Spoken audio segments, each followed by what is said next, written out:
todo lo que sucede en Ecuador, imágenes en vivo de Casa de Gobierno, y precisamente a Ecuador vamos a regresar a esta hora para seguir profundizando en los aspectos jurídicos en esta oportunidad del dictamen introducido por el presidente Guillermo Lasso en las últimas horas, anunciado a primera hora de la mañana. Vamos a hacerlo en compañía del doctor Julio César Cueva, abogado constitucionalista que se encuentra en Guayaquil. Doctor, el placer de recibirlo hasta ahora. Buenas tardes. Buenas tardes, gracias por la invitación, el placer es mío. ¿Cómo está siguiendo este proceso? Me interesa, por supuesto, detenerme con usted particularmente en los aspectos esencialmente jurídicos de esta decisión adoptada por el presidente Lasso. Bueno, es totalmente válido que el presidente haya decretado la muerte cruzada, como se denomina aquí. Muchos dicen que no porque estaba en vías un juicio político, pero es que realmente la única excepción que establece la ley, o por este caso la Constitución, es que debe hacerse dentro de los primeros 3 años de mandato. Y el presidente estaba a punto de cumplir recién los primeros 2. Sería la única exigencia constitucional para la muerte cruzada. Entendería que sí, hay un vacío porque se puede producir esta situación en que un presidente que cree o que puede ser destituido la invoca y pasa lo que acaba de pasar el día de hoy. Pero en todo caso, constitucional se está acatando. Y creería yo que aquí no hay nada más que hacer que esperar que en una semana se convoquen nuevas elecciones presidenciales y para lo que vendrían a ser los legisladores. Eso está claro. ¿Cuál es el origen, el espíritu del legislador al incorporar esta norma en la Constitución ecuatoriana, que no está presente, por cierto, en todas las cartas magnas que rigen en la región? ¿A dónde se remonta el espíritu de la muerte cruzada para terminar siendo incorporada oportunamente al sistema normativo ecuatoriano? Bueno, desgraciadamente desde el nacimiento de la República, como la conocemos nosotros en el Ecuador, 1830, con 20 constituciones, un promedio de un presidente cada 2 años y medio, la inestabilidad política en nuestro país es casi que una constante. En este caso, pues lo que vendría a ser la Asamblea o lo que vendría a ser la Cámara de Diputados, también ha sido históricamente una constante de no ser un contrapoder o un contrapeso para el Ejecutivo, sino más bien un obstáculo permanente. Creo que el legislador constituyente del año 2008 pensó justamente eso en un momento determinado, cuando el legislativo se convierta realmente no en un contrapeso, como lo he manifestado, sino más bien en un ancla para evitar el progreso del país, deba ser disuelto. Por eso es que las causales son, por ejemplo, el no permitir que el plan de desarrollo se lleve a cabo, es decir, en pocas palabras, torpedear la acción del Ejecutivo. Otra de las causales es una grave conmoción interna, que en este caso creo yo que ha sido causada justamente por este juicio político que, en mi opinión muy personal, desde el punto de vista constitucional, no tenía pues ni pies ni cabeza. Tomando en cuenta que también hubo, entre una cosa y otra, 13 juicios políticos a otros funcionarios del Estado y una permanente sabotaje a las iniciativas legislativas del Ejecutivo como colegislador.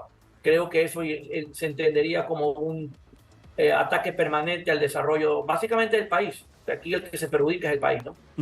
¿Qué alcances puede tener la demanda de inconstitucionalidad presentada en estas últimas horas por representantes del Partido Social Cristiano? Yo creería que esto no va a ir a ningún lado, porque el artículo 153, inciso segundo de la Constitución dice que cuando se trata de la destitución de la Asamblea, que así es como se conoce explícitamente en la Constitución, la Corte Constitucional no puede pronunciarse. Ellos probablemente invoquen alguna otra manera como motivación, pero creo que sería una forma de darle la vuelta a algo que expresamente la Constitución prohíbe, y es que la Corte Constitucional se inmiscuya en estos casos. En todo caso, yo creo que la Corte va a tener que rechazarlo por esa vía.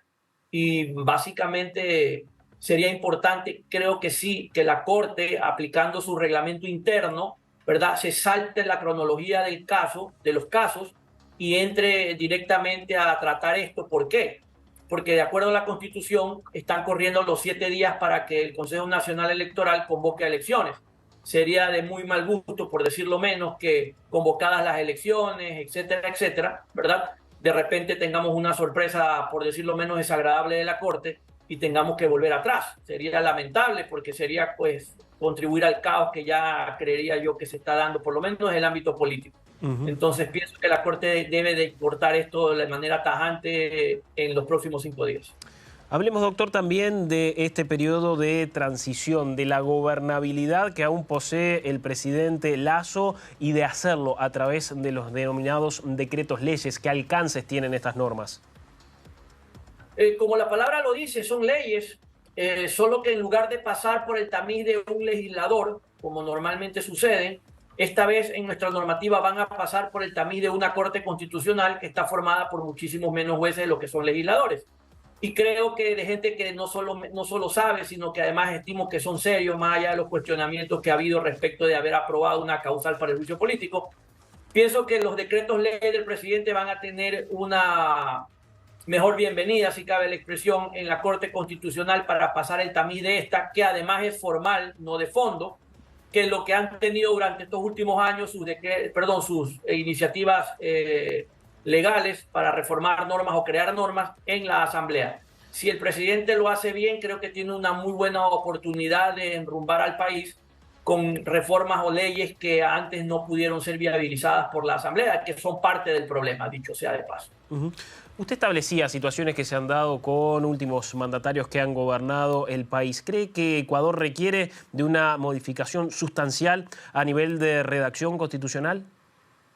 No, yo más bien pienso que el problema del Ecuador no son leyes, lo he dicho muchas veces. El problema del Ecuador en gran medida es mentalidad. Una política que no entiende que está para servir al país, una oposición que no es un contrapeso, sino un ancla para el desarrollo del país. Y creo que coincido con el presidente cuando hoy en la mañana dijo que se requería un nuevo pacto político, pero también un nuevo pacto social. Muchas de estas cosas en la política pasan porque la ciudadanía se desentiende del tema, pero luego se queja de aquello. Entonces pasa por nosotros como ciudadanos saber elegir mejor. ¿Qué avisora en el corto plazo? Desde el punto de vista jurídico, ¿están todas las garantías dadas para avanzar con este proceso, para iniciar esta transición hacia las elecciones? Por lo pronto sí, tendríamos que ver qué pasa con la Corte Constitucional. Por eso decía yo que creo que la Corte, si se ha presentado una demanda de inconstitucionalidad, debe de saltarse la cronología, tramitarla en cuestión de 2 o 3 días y desecharla para dar la estabilidad que se requiere al proceso electoral que debe de convocarse en 7 días. Desde el punto de vista de la estabilidad, creo que hoy yo por lo menos siento que hay más estabilidad que antes, porque antes no sabíamos si el presidente renunciaba, si lo votaban, si había muerte cruzada, y se sentía en todo el ámbito, incluso en el ámbito laboral, económico, todo estaba estancado. Creo que ahora se siente que hay un poco más de libertad y que el presidente va a poder moverse de mejor manera para combatir algunos de los males que tenemos, entre esos pues el que tiene que ver con la delincuencia organizada, la inseguridad, el tema laboral y también el tema obviamente económico. Fíjese usted que tanto es así que el primer decreto ley es uno para que entre en vigencia lo más rápido posible, reformando una situación de naturaleza tributaria que afectaba a la clase media y que hoy por hoy le va a devolver a esta clase $200 millones en impuestos que ya no van a tener que pagar. Está claro. Doctor, gracias por estos minutos, por estas explicaciones. Ha sido usted muy amable. Gracias a ustedes, siempre un gusto. Saludos a la distancia. Que pase bien, muchas gracias. Era el doctor Julio César Cueva, abogado constitucionalista desde la